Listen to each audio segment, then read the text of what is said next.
Lord Roderick Balfour, thank you very much for your time. Well, let's try and imagine a scenario in which Lord Arthur Balfour was to come to life and see what's going on here. What do you think was his first thought? I would think it would have been complete amazement at what had happened here.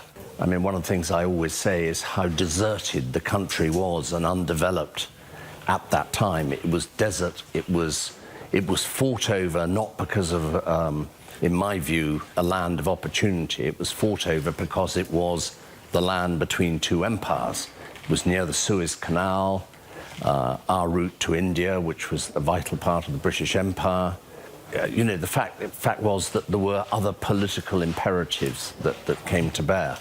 So I think the fact that it was a very barren land and had never really been exploited by the indigenous populations meant that there really wasn't a political sensitivity about saying what they said. But I mean, the result has to be a great success.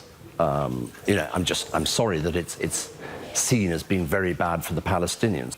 Well, in this respect, I'm sure it was quite a surprise to see how emotional and passionate this debate still is 100 years later. And only in the past year or so, we've seen a Palestinian demand for an apology on behalf of Britain for the Balfour Declaration. Some Palestinian officials even called it a historic mistake, the crime of the century, a stain on humanity. Were you insulted to a certain extent, or again, surprised by these demands? Not really. I mean, when you see what the internet has done and the trolling of everybody and everything and the factions that suddenly come up, and there are just such extreme views out there held in respect of almost everything, that I suppose, no, not really.